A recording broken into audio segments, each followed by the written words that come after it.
If we can get a therapy in the hands of a patient who needs it a year faster because we've eliminated some of those false starts and help people be more effective and efficient. And then when a therapy it does come on the market, help do a better job at making sure physicians are aware of it and know where it fits with their clinical practice, we've done something important. Let's discover what people are building in the greater Cleveland community. We are telling the stories of Northeast Ohio's entrepreneurs, builders, and those supporting them.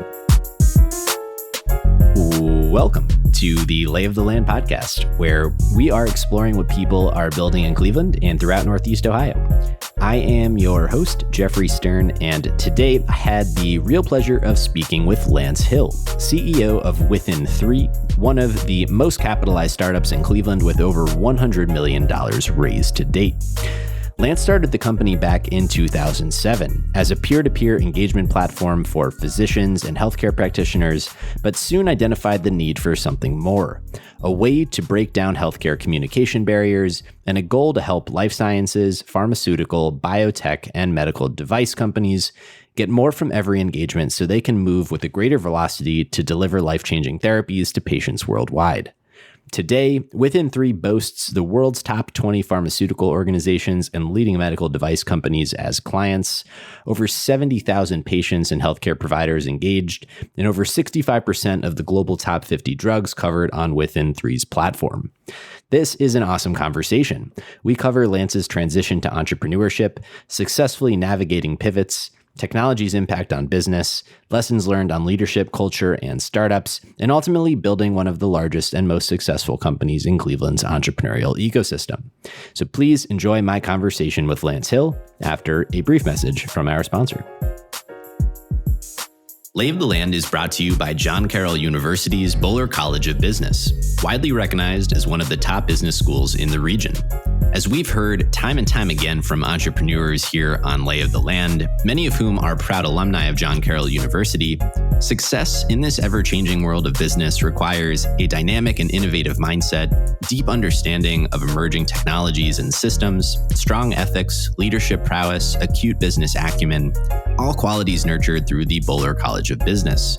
With 4 different MBA programs of study spanning professional, online, hybrid, and 1-year flexible, the Boler College of Business provides flexible timelines and various class structures for each MBA track, including online, in-person, hybrid, and asynchronous, all to offer the most effective options for you, including the ability to participate in an elective international study tour, providing unparalleled opportunities to expand your global business knowledge by networking with local companies overseas and experiencing a new culture. The career impact of a Boler MBA is formative and will help prepare you for this future of business and get more out of your career. To learn more about John Carroll University's Boler MBA programs, please go to business.jcu.edu. The Boler College of Business is fully accredited by AACSB International, the highest accreditation a college of business can have. So, like I always do for these conversations, thinking about the best place to start them. And in reflection, Within3 is really a remarkable Cleveland entrepreneurial story, one that's, in my mind, kind of quietly unfolded since 2007. But, since you've raised, over $100 million in capital, you count all of the top global pharmaceutical companies as clients, and yet many in the greater Cleveland area may not be familiar with Within3. And I personally actually wasn't aware so much of the work that you've done until far too recently. And to me, it's almost like one of Cleveland's best kept secrets in the entrepreneurial world. So again, I'm very grateful you're willing to come on and share your story here today with a lot more folks who I believe would love to understand and know your story and more about the work you're doing. So thank you, Lance, for joining us today on the podcast. Absolutely. Yeah. Thrilled to be here. So let's start with, who you are as a person and what kind of drew you to this entrepreneurial world and, some of your motivations, inspirations, and, just kind of what set you off on this path. Sure. Yeah. My journey wasn't linear. So, when I was a kid, I wanted to be a computer programmer. I thought I was going to make a career coding video games. I thought that would be a fun life to have when I was 12 or whatever. And so I went to school for computer engineering, and right away started working doing consulting. Kind of got recruited out of college right into consulting for like Fortune 500 companies who are doing early days of internet things, e-commerce and online banking, and internet security and cybersecurity and things like that. Yeah. And whereas before, I was at that point in my life, I was very technical, and I was kind of in love with architecture and beautiful code and elegant ways to do things. I kind of fell in love instead with the business side of it. I really enjoyed seeing how technology was changing how businesses run and practice, and having a consulting gig like that where you're every 6 months switching companies with a different project, switching even to a different industry. I got to see really early, vastly different kind of management styles of how large companies do things. Yeah. And that was really, really intriguing. And so, from there, I did that for a while, but I was traveling, 6 days a week. I would get home Friday night or Saturday morning, go get my dry cleaning, and then get on the road Sunday night or Monday morning every single week. Right. And so I hit the point where I was like, I literally was thinking, I think I'm just going to get a P.O. box for my mail. I'll save money by just staying that extra day in a hotel than like flying back to Cleveland to get my dry cleaning. So I decided, at some point, I met my now wife at that point, and if I was going to have any sort of work-life balance at all, that's not going to work for me. So I went to work here in Cleveland at National City Bank at the time, and ran a big chunk of their IT department because and they had been one of my clients when I was consulting. Thinking like, oh, I think I want to be a CIO because I just love this idea of technology making a difference in business. And so when I jumped into the bank, what I realized pretty quickly, it was great from like a big company managerial experience point of view, but I realized that IT is on the cost side of the ledger for a bank. It's not their core business, obviously, certainly not at that time. And so I realized I don't really want to be a support organization. I want to be driving innovation and change. So I joined a publicly traded software company, ran one of their 4 global business units, and then from there founded Within3. So my journey was kind of big company to smaller, and kind of developer to kind of outside innovator. What prompted you to take the entrepreneurial leap in that, narrowing of focus, but perhaps, broadening of ambition?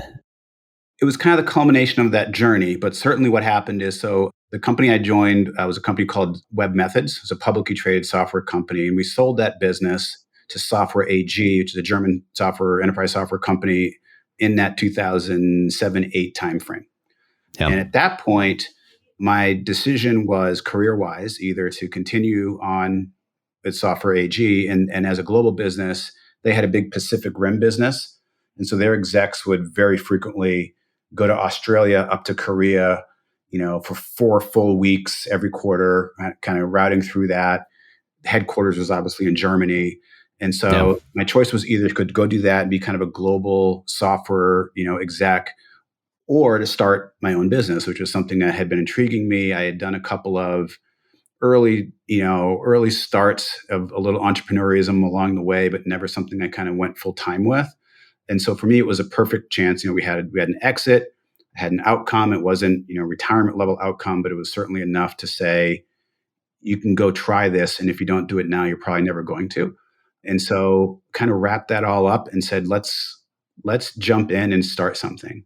And so that was the idea of trying to find what eventually became Within3. Yeah, I always like that as the impetus for it, that mitigating the later in life regret of not having tried at the point where you had the opportunity to do so.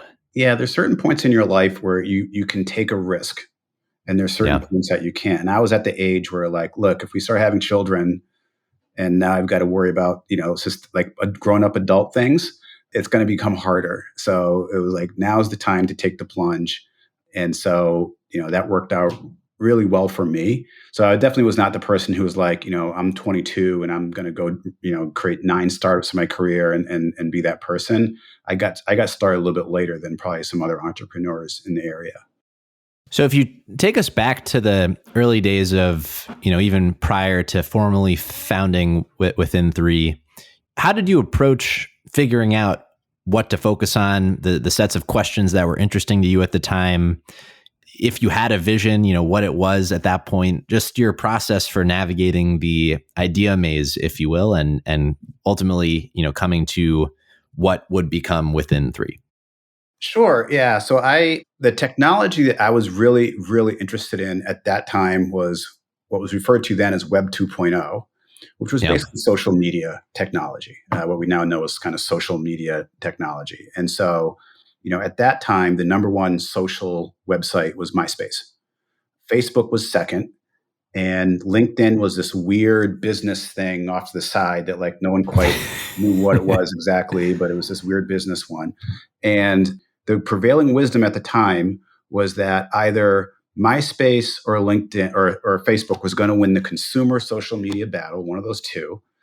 And then after that, what would happen next would be vertical Facebook. So it'd be a separate company with Facebook for lawyers and a separate company with a Facebook for accountants and kind of any, separate one for Facebook for people like to ski, whatever it was. The idea was that there's going to be these vertical social networks that could customize their content for a vertical audience. And a lot of venture money went into different ways of doing that. And so I was very interested in that space. And I came across a couple of PhDs who were trying to figure out how to do that for doctors. I mean, try to become a Facebook for doctors. And myself and my two partners, Jim Bennett and Mark Morgenstern, basically came together, bought out that IP and started Within3 Inc. in 2008. So,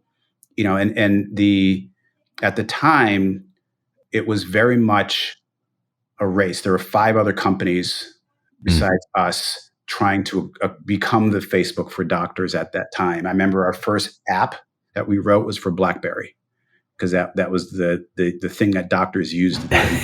Yes. And so it was way ahead of its time. But that's how we started in 2008. Is we think we have a novel idea of how we can become this kind of Facebook for doctors and how we can outcompete these other 4 companies or 5 companies that, for the most part, were better funded than us.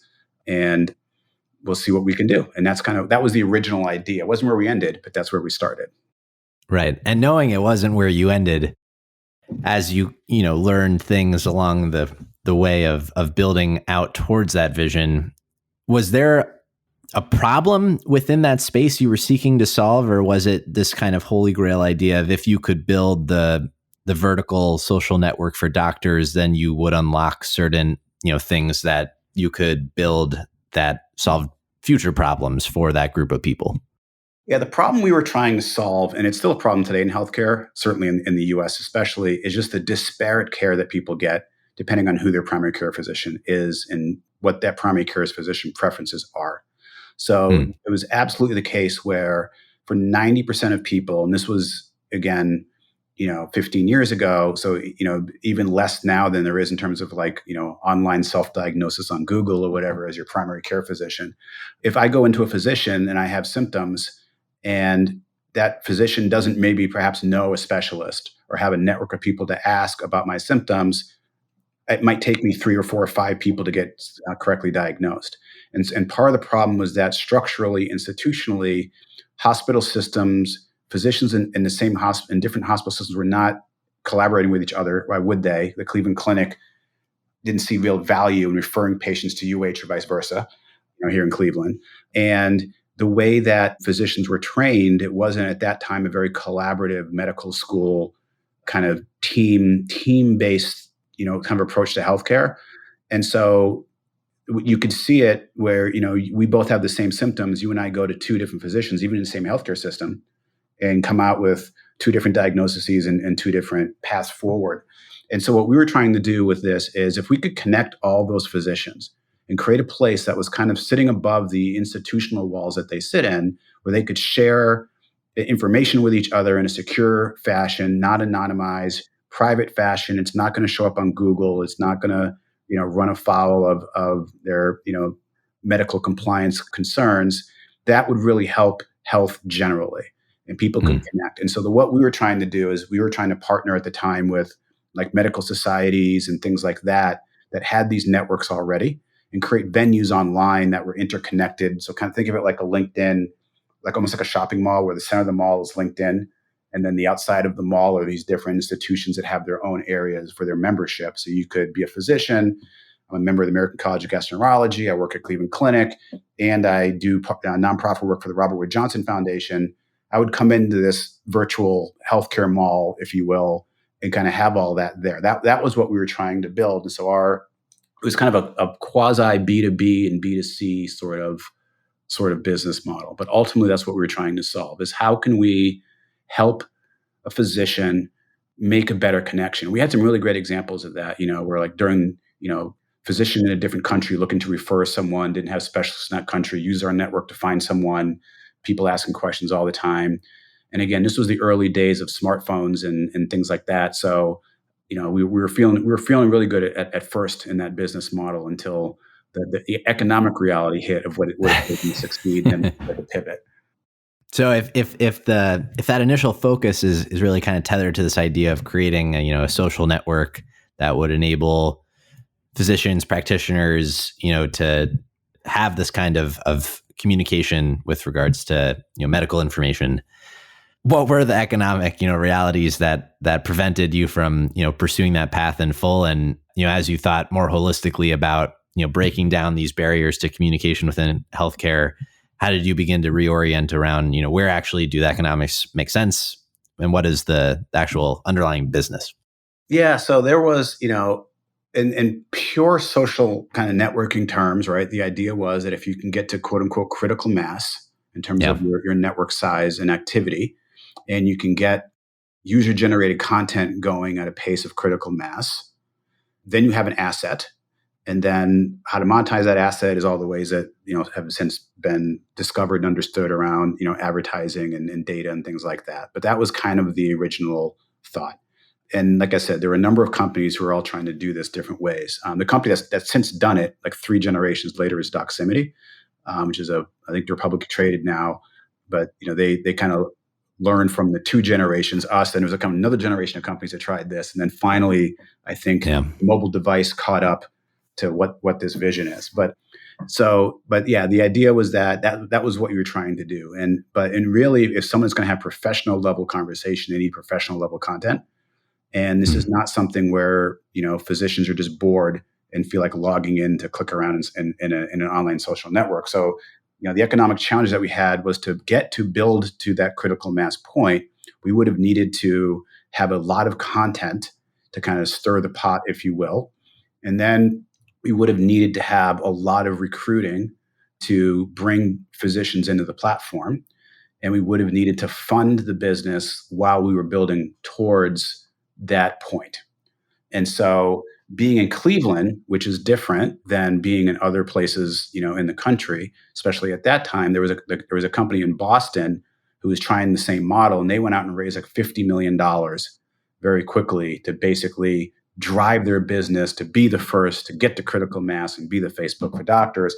We were angel backed and bootstrapped. And so we were, trying to street fight our way into this process and saying, we're going to be smarter technically. We're going to lean in better and partner better with on the B2B side than this other company is doing. And that's how we're going to win. But economically, if you step back in that scenario, it means we don't have content on our own yet. We don't have a big network of doctors, and we have no one paying our bills yet because we don't have those 2 things. Those are slight problems with the business plan. Right. It's a bit of a catch-22. Yeah, it's a little bit of kind of like, yikes. Yeah. So, and so we were moving through the business, and like a lot of founders, right, convinced that, we were 1 or 2 good phone calls away from breaking it all open. But it became apparent pretty quickly that we weren't going to win that race. And it was unclear to us at the time if anyone could win the race, just because, again, of where people's preferences were with kind of mobile device use for that type of work just wasn't where it is today. And so by 2012, we had kind of hit a point, we had gotten a number of customers and we were moving, but we had hit a point where it was really, really clear the path we were on is unsustainable, and we need to make a business shift. And that was a really hard time. We had to downsize a bit and really step back and talk with our investors and think about, I don't think what we've all invested in is going to pan out for us, but We have learned a ton, and I see a different path for us that may not be a 2-year window to get there, but can be very valuable if we go down the road. And that's the pivot that we made in 2012. We're really the modern Within3, and what we do now really began in about the 2013 timeframe. And what was that revelatory moment and vision? What was the path you foresaw, and how did you outline that vision at that point, and how has it evolved since? Yeah, so we stepping back, what we realized is what we had built and trying to solve. Case Western Medical School was a client for a while. Like we had all these, Akron Children's Hospital was a client. So we had all these different kind of healthcare organizations that were experimenting and willing to work. And what we really discovered is we had done a really, really good job at building this online communications, kind of asynchronous online university style communication mechanism that didn't really exist very well in the market. They couldn't use LinkedIn and things like that to do these sorts of things. We had done a very, very good job at building tools for organizations, because part of our model was we were going to get these organizations to kind of join our shopping mall. And so we had a whole set of tools to allow organizations to do things online to improve what they were doing. And we understood doctors very, very well and their preferences. And doctors was the focus at first. We've since expanded. We understood their preferences and their time constraints. We also understood the regulatory environment very well. And so what we realized is we had a set of tools that would be really, really strong if an organization was trying to do something online and interact with physicians, as an example, for whatever their mission was. And we would be better served turning into a B2B company and working with organizations who, in essence, purchase our technology to enable whatever their mission is, building an online network or an online collaboration environment or something like that, versus trying to build one ourselves and try to pull them all in. And so we shifted from like a B2C, how can we get doctors to join, to, hey, if we go talk to a pharmaceutical company who is trying to get doctors together to help them design the next clinical protocol for a molecule that they're working on, that pharmaceutical company already has the doctors they want to work with in mind. They've already got the content that they want to work on, which is our next clinical trial protocol, and they've got funds. So that seemed to solve those 3 business challenges that we had, but we had to build a B2B sales force to go talk to a pharmaceutical company and work through all of those processes. And then we had to build more into the platform to meet life science level regulatory pressures, auditability and traceability and a variety of other things that didn't exist either. So we looked at the different sorts of organizations that we had been partnering with in the kind of that first phase, nonprofits, hospital systems, medical schools, life science organizations, and said the biggest regulatory compliance barrier for interacting with patients and HCPs is actually on the life sciences side. They are not allowed by law to just go and start talking to patients whenever they want to, whoever they want to. They're not allowed by law to just go and start talking to doctors anyway about whatever they want to, whenever they want to. They have really structural barriers in place for that communication. And and therefore it was very expensive for them to talk to their customers. And we could create various things online for them to do that more effectively. And so Within3 shifted, and by 2014, 15, we were exclusively focused on life science organizations from a business development point of view, selling really in a B2B mode, customer by customer, contract by contract, therapy by therapy, and then just started building from there. So I'm always a bit fascinated by the origin of the opportunities within the healthcare space, because I've found them to be pretty actually ubiquitous in terms of how similar they are with regards to the justification for the way things have been done is the way they've always been done. And certainly been my experience. But when you kind of looked under the hood of life science organizations with specifically regards to how and why they were doing things the way they were for communication, did you find certain, reasons why things were difficult, time consuming, redundant, manual, or, were there like good reasons for the problem existing? And I'm kind of getting at, why was it the way that it was? And how did you find that, pharmaceutical companies, life science companies evolved in their own journey to kind of address this problem? And how did they historically, go about trying to to coordinate all these moving pieces in the way that they had? Yeah, I think there was good reason, and it's really the regulatory environment that drug companies, specifically, much more even than medical device companies, operate in. So governments don't want a scenario. I'll just use the U.S. The FDA does not want a scenario where a drug company, it sounds like they're paying or bribing physicians or offering benefits to patients to take their drugs, and maybe they don't need those drugs.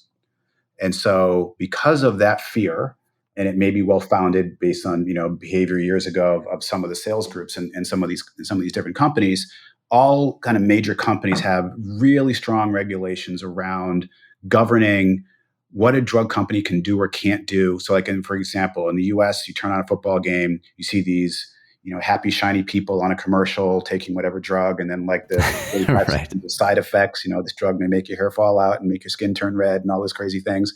You can't do Yeah. that in Europe at all. You don't see any of that in European TV. It's not allowed. And so what was happening is one of the ways, if a pharmaceutical company wanted to get advice from a set of doctors, for example, on should we develop this therapy or not and spend $500 million on this next clinical study, they would want to talk to, say, the top 10 heart surgeons to get their advice because maybe it's a cardiovascular drug or something. They had to basically set up these structures where they could be like, we're going to talk to these 10 people. Here's exactly what we're going to talk to them about. And we're not going to stray from that. And we're going to pay them a fair market rate, which is decided and posted, so that no one can say, we just grabbed those 10 people and bribed them basically with some consulting, quote unquote, to kind of back our products. And so what they would do in the past is they would say, okay, we're going to take those 10 doctors though, and we're going to fly them and their wives to Hawaii, and we're going to play a round of golf or two, and then we'll have some nice dinners, and in 2 or 3 hours in the morning we'll talk business, and then we'll all go home. And in that time frame, in kind of that early 2000s, late 90s, that became disallowed as well. So because government's like, that's just another form of bribery. So yes, we agreed you could talk to these 10 people, but you're going way overboard. And so now it's like, why would the doctors participate with a drug company when they're not getting the golf anymore, and their wives aren't getting the free trip to Hawaii? And so now suddenly online ways to do that were easier for the doctor. I can do this online or after rounds on Tuesday, in the morning on Thursday. I don't have to carve out 4 hours of my schedule, let alone try to hop on what at the time I guess would have been like GoToMeeting or WebEx or one of those older kind of technologies. So that was a part of it. Is just the regulatory environment kept tightening, and the ways of doing things in the past were becoming more expensive and less effective. And so that was a big opportunity to say, if there's a different way we can communicate. The other thing that is true in drug companies is the compliance environment is weird. And what I mean by that is, like in my background, I mentioned I'd worked at National City Bank here in Cleveland for a while. We had standards. Like if you're going to conduct a trade, here is what you do. Here's how the trade works. Here's the information you need to send. Here's how long you need to store the history of it. It's like it was a standard. Thou shalt do it this way, and all the banks do it this way, and that's how it works.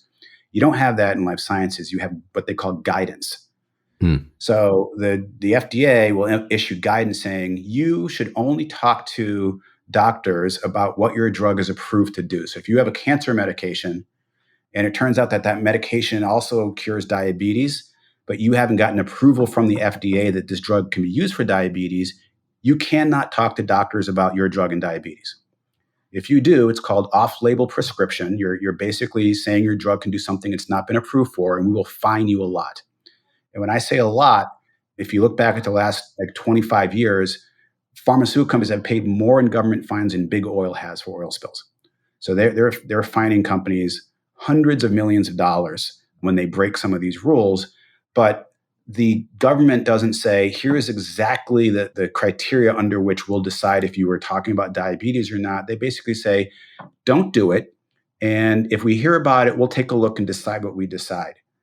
And so all of these companies would create their own little internal compliance organizations and try to come up with their own rules of what they're allowed to do on their own, because there's not really like a standard. There's just kind of like, we want to show evidence that we were trying to be good people.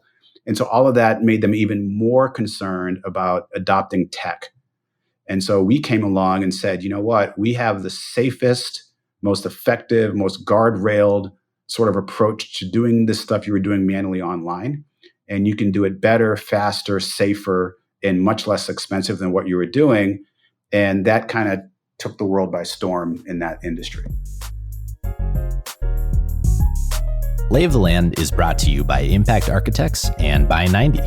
As we share the stories of entrepreneurs building incredible organizations in Cleveland and throughout Northeast Ohio, Impact Architects has helped hundreds of those leaders, many of whom we have heard from as guests on this very podcast, realize their own visions and build these great organizations. I believe in Impact Architects and the people behind it so much that I have actually joined them personally in their mission to help leaders gain focus, align together, and thrive by doing what they love. If you too are trying to build great, Impact Architects is offering to sit down with you for a free consultation or provide a free trial through 90, the software platform that helps teams build great companies. If you are interested in learning more about partnering with Impact Architects or by leveraging 90 to power your own business, please go to ia.layoftheland.fm. The link will also be in our show notes. So how do you describe and think about what Within3 is today and the kind of, in a world where the vision for Within3 is realized as you have, thought about it, built the company towards that end, what changes within the healthcare landscape? So we are more of an analytics company, actually. So what happened is along that journey, we started adding all these customers and I remember during COVID, there was something like 80 COVID drug-related projects happening on Within3 during that time, as every company was trying to figure out what they're doing there. And we were really a place where drug companies went to engage with patients, payers, and physicians by that point on all sorts of topics. And what we could see in our own data was that drug companies many times, not all the time, but many times were asking questions to the wrong people. Like we knew who these doctors were. You're asking this person these sets of questions. I know they're not an expert in that. These people over here are, but maybe that's who they've known for a long time. Or a global drug company does a program in February, and then the German division does the exact same thing 2 months later and had no idea that they already did that and already got all those answers, but they didn't share them together. And so it became really clear to us that the next phase of this was to do a better job helping these companies understand, A, talk to the right people, and B, do a better job at helping them understand what's being said and interpret that data better. And because by that point we were talking about just more than doctors, we had tons of patient programs and payer programs and things like that in our platform. We were also seeing that companies were trying to use our platform almost like to do market research, but doing it a bit piecemeal, and that we could move forward and aggregate much broader sets of data for them. So if they have a question about this clinical trial protocol, yes, they can talk to some doctors on our platform, but we can also give them 5 other views of data that help them make a better decision. So now what we do as a company is we still have our engagement business, and people around the world still talk about all sorts of things in our platform in relation to industry, but we're also bringing together now social listening and population health data and, integrating, field insights and medical information and pulling that all together for companies so they can make better investment decisions, frankly, on therapies better, faster.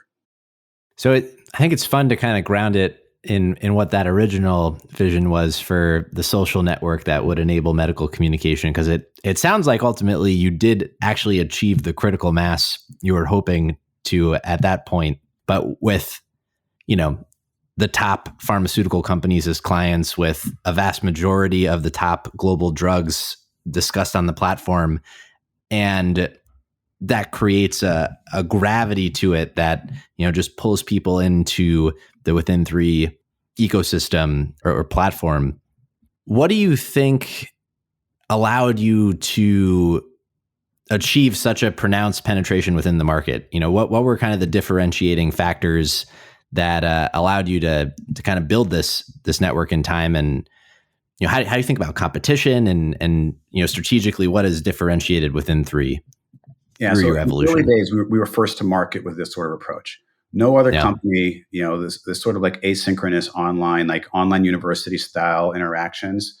No other company had done that and was anywhere close to regulatory safe for life science companies to do it. So in the 2013, 14, 15 days, our problem was we've got a great mousetrap is people don't know we have it and don't know they need it. And so then the focus was really on business development. With B2B, a lot of times it's just how many at-bats are you getting with companies and customers. And that was a huge focus for us. And we decided to focus on the top 20 pharma companies first. So we kind of said, if we go after some of the small folks, then we might get quicker sales cycles. But the large folks have multiple sets of drugs that they can use us with. They are global. They have the biggest compliance hurdles. So if we can solve those for them, we can solve them for anybody.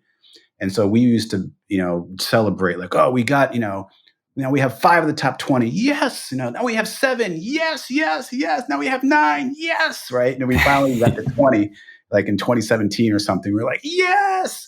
And that was really our focus, is just adding on, these large companies one after the other. And then because life science companies are global, so when you're paying hundreds of millions of dollars to develop a therapy, you have to recoup that across the global health population if you can. Is typically not enough money just in one region. And so it also then meant that we were in global markets. So we were working in Asia, and we were working in Europe and working with clients there. And all of that just kind of helped snowball it all together. So if there was this pronounced shift in strategy from the social network idea to this life sciences communication and kind of aggregation platform, it seems there was also another kind of fundamental shift in strategy, where you had mentioned at onset, really kind of a bootstrapped, low capital approach to exploring the problem space, the market, the product. In 2020, Within3, you raised over $100 million in growth financing. I'd love to understand, the evolution of your thinking in, capital and how it's impacted your ability to innovate and expand, and, why and when it made sense to you to kind of pour that fuel on the fire. Sure. Yeah. So we were, and I think this is perhaps true of a lot of Cleveland, Northeast Ohio sort of area companies, is that the capital environment and availability of capital is not as apparent as it might be if you're on the coast.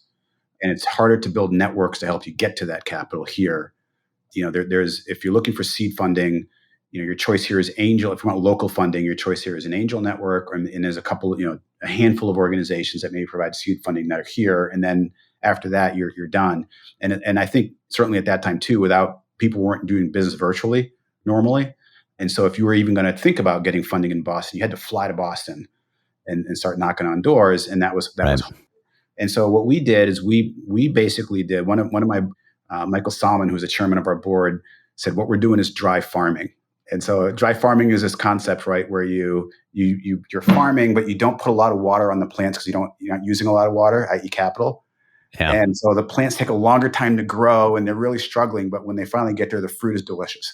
So that was the metaphor. So we were dry farming. And so we were basically raising angel money along the way, just-in-time funding. So we weren't doing big rounds. We were doing a few $100,000 here and a few $100,000 there, kind of through the early days as we were moving forward. And I spent a lot of my time working, with my partners on securing that funding while trying to drive the business. And we had, we were fortunate enough to be able to do that, and we weren't a capitally intensive business.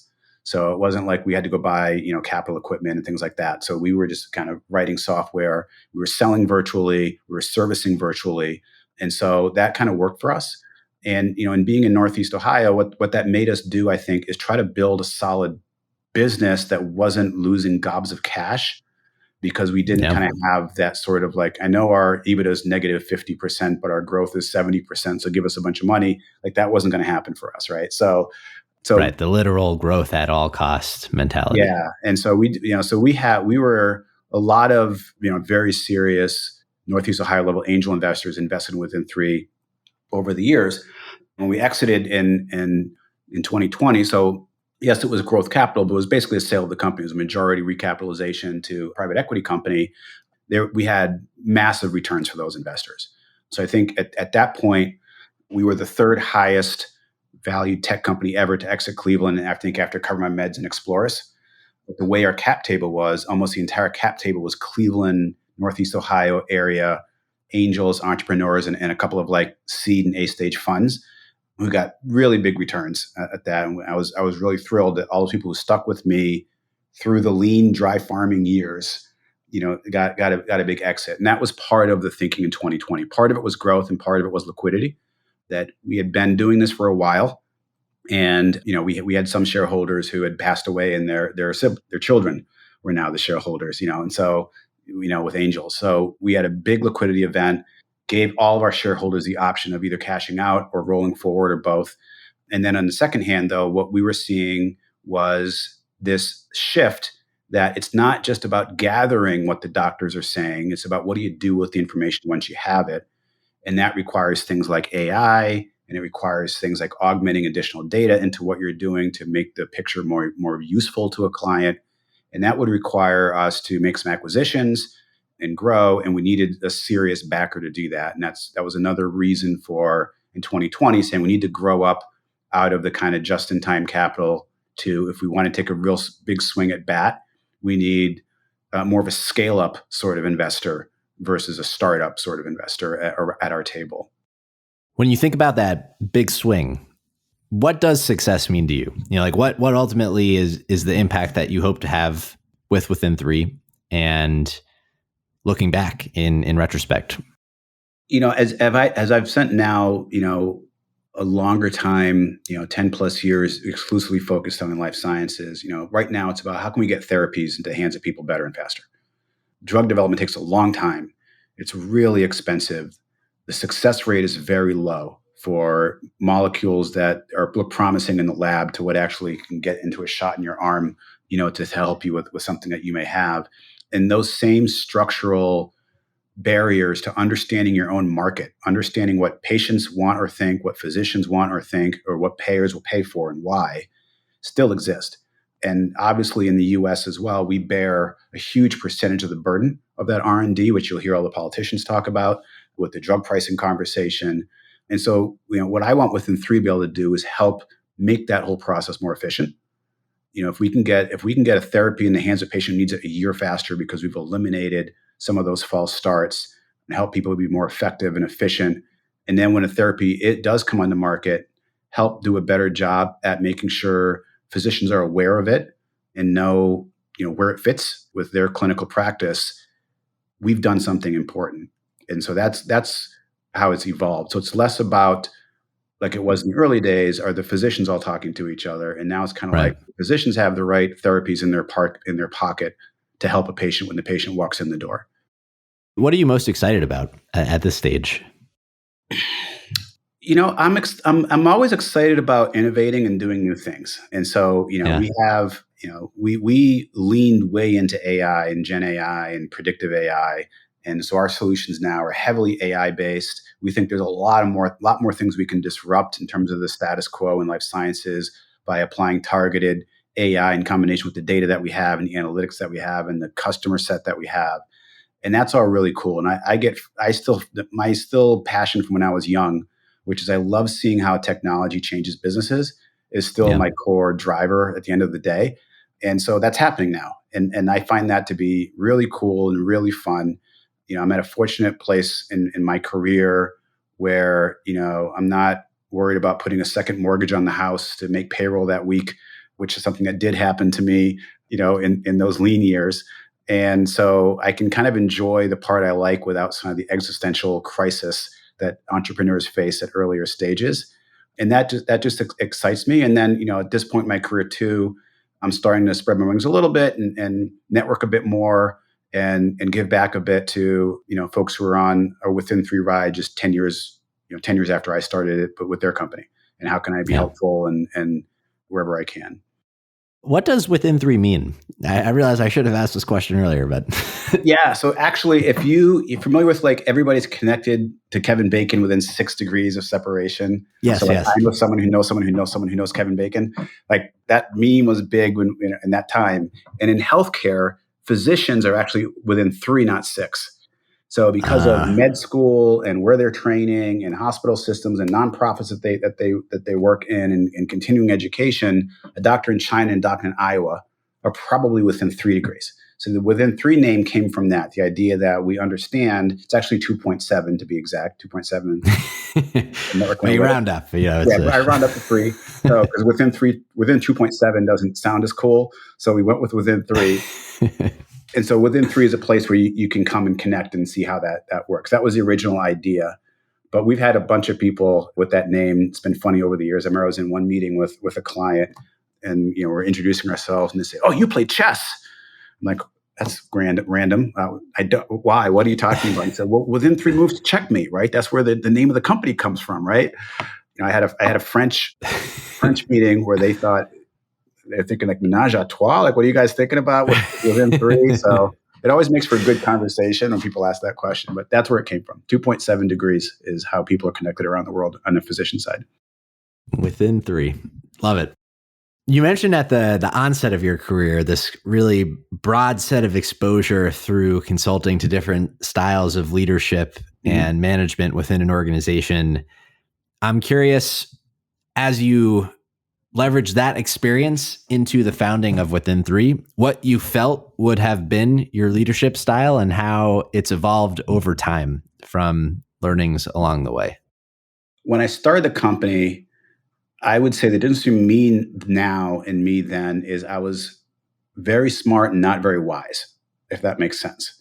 So I thought I was pretty smart. I was pretty confident in what we were doing. And I thought it was inevitable that within 3 years I'd be on the cover of Wired magazine, holding a cigar and ringing the NASDAQ bell. Yeah. And within 3 years. Yeah, Within3. It's like, oh, of course, right? And I think what I didn't know enough, because I'd worked in kind of larger organizations where the structure was already there, and that's what I had kind of seen, was the human side of it, especially when you're in an early stage company. It's about the people. It's about, do you have the right people and do you have enough time, which really means you have enough cash, to have enough time to figure it out. That is kind of the formula. Especially if you're a company where you have an interesting technology or an idea, but you haven't quite figured out exactly what the right market fit is yet, then that's what you use. It's different if you kind of like start your company. I need to build a hammer that has a square head. I know that's going to work, and that's what I'm building, and that's what it's going to be. But for a lot of startups, that's not the case. It's like, I have this cool diagnostic. I have this cooler way to do something online. And I kind of sort of have, figured out, and I'm kind of talking to people and trying to hone my value prop. So that's the part I think I didn't appreciate as much. And I think in the early days, I didn't handle the human side of it as well, with employees and things like that, because it didn't occur to me to really have what level of empathy I would need to really understand how to keep people and build things in the way that we needed. So especially in Northeast Ohio, it's not like you have access to massive pools of talent that are all local. And especially because the world is globalized now, people stay, for most roles, they stay at your company because they want to, not because they have to. If I'm a good developer, it does not take me long to find a place to go be a good developer.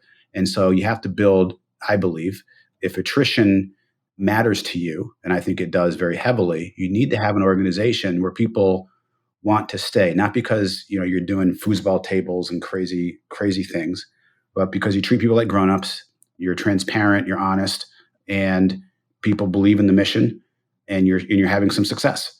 And so I think I learned those things. My leadership style kind of grew, and now it's more about how am I enabling the people in the organization who are much better at what they do individually in their sphere than I am to do that as effectively as possible. How do I spend time?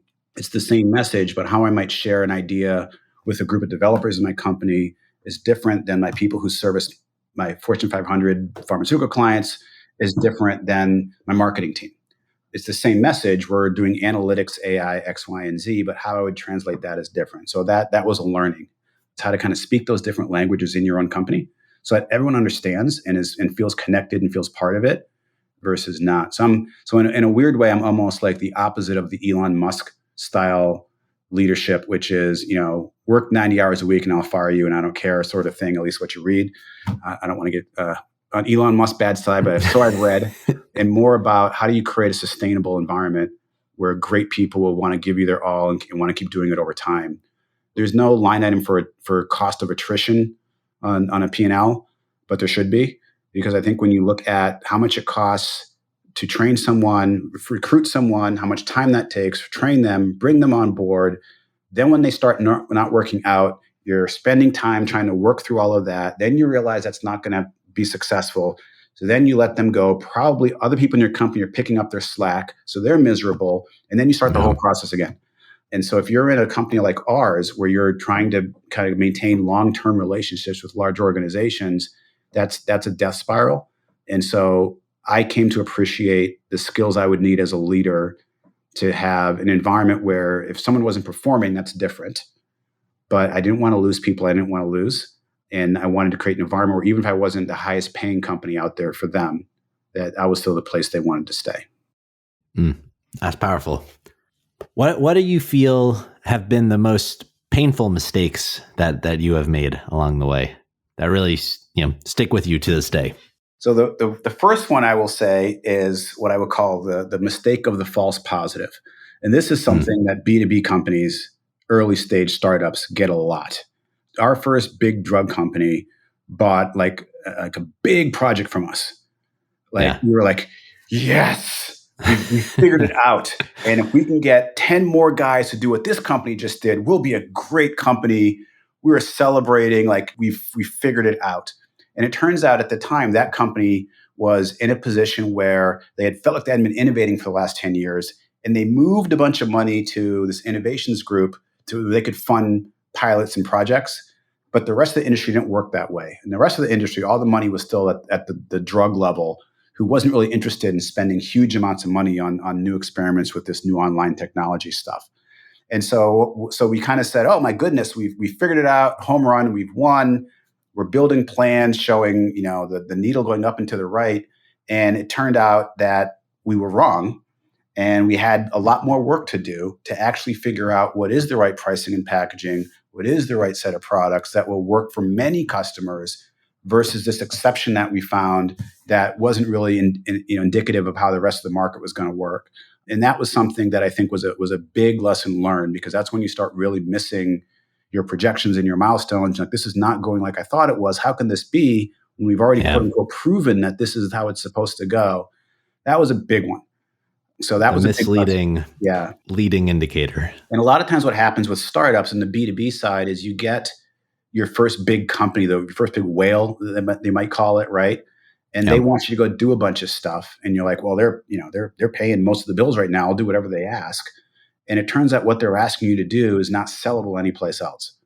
And so you're actually putting your whole company on pause while you're servicing your first big whale. And while you're on pause, the market's moving on without you. So that's a big, that concentration risk can really be a problem if you're not careful for a tech company in a startup stage. Yeah, I've thought a lot about that one. I've always kind of framed it as building to the line of generally extensible from a product standpoint. There's like on a spectrum of custom services for clients to, a resellable product. You want to meet the needs, but it's got to be workable for the broader market. Yeah. If your business can't scale, then your business can't grow. But what happens sometimes is, because you're so desperate for money in the early stage, you'll take the one big contract, and you're desperate for the validation and the logo that you can use to raise some capital with, that you sometimes find yourself in these arrangements that start off wonderful and then become unhealthy. And so, our relationship did not become unhealthy with that contract. So that didn't happen to us. But what did happen to us was our understanding of how we thought the market was going to work was incorrectly shaped by that experience. And we kind of had to reset our go-to-market model accordingly, as we realized this is an N of 1, not an N of 50. I think you've touched on this piece of it a bit, throughout the different life cycle stages of Within3 so far. But I'm curious how you think about Cleveland in this whole journey. First of all, I love living in Cleveland. I love being here. I moved here as an adult, but during that PO box phase of my life, yes. From college, I was like, oh, I'll go have this roommate from college. I'll go live with him in Cleveland, and see him 8 hours a week. So that was that kind of into Cleveland. The thing I've always liked about this area is I do feel like, I'm a little bit more of an introvert by background or whatever headset. And so the idea of just raising money on a napkin and being loud about it and trying to kind of out-present the next person trying to raise money on a napkin, that never appealed to me. You have to do that sometimes, but it's not what I enjoy doing. I really enjoy building things. And I feel like Northeast Ohio is people who are more, let's build good, solid companies and businesses headset versus let's just raise $100 million if we can and to see what happens and let her rip. And so I like that. To me, that fits my sensibilities pretty well. I also feel like because I think people in Northeast Ohio are pretty grounded and just not distracted with a bunch of other stuff, if that makes sense, that may happen on the coast, that can be really helpful in building kind of a good cohesive feeling inside your company. And so obviously in the early days, we were all Cleveland based. Now we're global. We try to keep that same culture extended globally. But that's one of the things I like about the area. The downside for me is none of our customers are ever in Cleveland. So you mentioned at the beginning, like Within3 is a secret. And why doesn't not everyone know that like there's this tech company that raised hundreds of millions of dollars? Because none of our customers are here. And so in my day-to-day travels, I don't interact with Cleveland people from a Within3 point of view. And I've been maniacally focused on my business. So I've not really spent as much time as I ought to navigating. Whereas at this point in my career, I'm shifting my headset a little bit and say, you know what, there's room for both. We'll work to bookend it here, but I'll ask, as we've made our way through this conversation and reflecting on your journey thus far, if there is something unsaid, that you had wished I had asked about, something that came to mind that, you wanted to relay, but maybe didn't fit perfectly within a topic or set of questions we were alluding to. I can't think of anything off the top of my head. I think, one of the things that I believe to be true, and I think especially maybe in a Northeast Ohio area type of company, is this notion that I had the early days, which is like, I'm going to do a startup and 3 years from now, I'll be ringing the bell on the NASDAQ and it's going to be straight up and to the right and that easy. It isn't how business happens for 99% of entrepreneurs. That's just not how it goes. So that's what you read about when people are celebrating this company or that company that was a unicorn. But that's just not the reality for 99% of the time. It is a street fight. It is reflection. It is punches to the gut and spiking the ball for touchdowns and everything in the middle. And, I feel like the mental and emotional endurance that I've built up over the years, doing this is something I'm proud of. And I personally respect when I meet an entrepreneur, even if they're just starting, I have immediately such respect for someone who is saying, I'm going to take my future in my own hands versus someone who, I joined a Fortune 500 firm and rose to the top and now I'm wealthy. But it's like, yeah, but the person who built the $5 million business, for me at least, I'm like, yeah, that's awesome. You took some clay and you made something. And so I think that's the passion. If I was going to talk to any entrepreneurs in the area, like don't lose that fire. It can be done. It can be really, really rewarding. It will not be as easy as you think. It won't go as fast as you think, but it'll be over in the blink of an eye, if that makes sense. It certainly makes sense to me. It's been the most humbling and fulfilling thing that I've gotten to work on. Absolutely. At the same time. Yeah, there are moments where you feel like I am the worst entrepreneur ever to walk the planet, and moments where you feel like, oh my gosh, I'm brilliant, and everything in between. Yes. I've heard it described as, euphoric highs and demoralizing lows. And yes.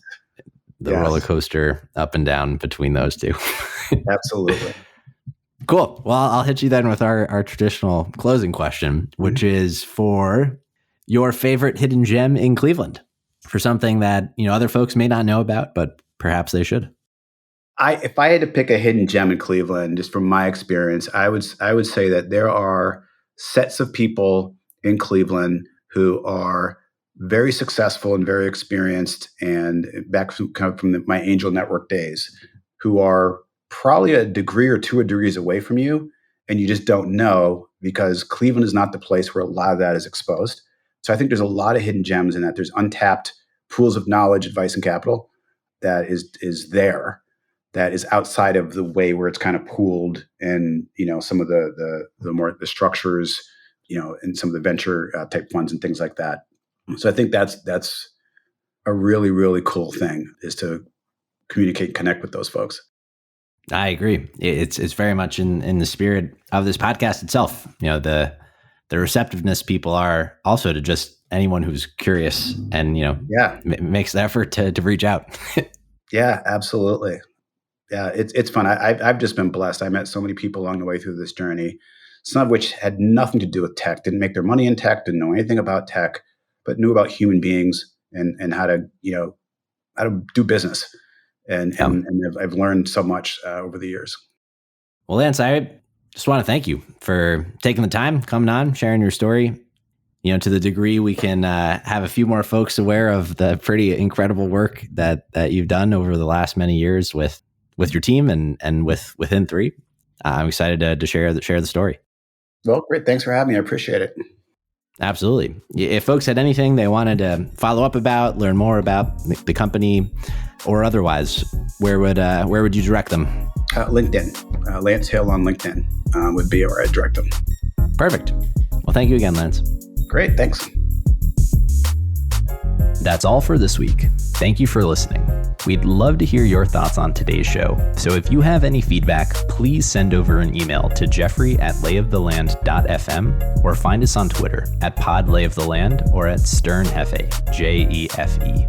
If you or someone you know would make a good guest for our show, please reach out as well and let us know.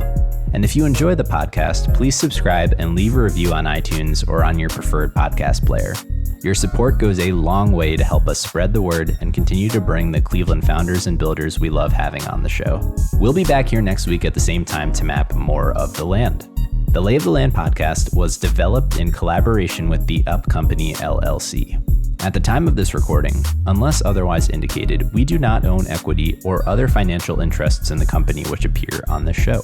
All opinions expressed by podcast participants are solely their own and do not reflect the opinions of any entity which employs us. This podcast is for informational purposes only and should not be relied upon as a basis for investment decisions. Thank you for listening, and we'll talk to you next week.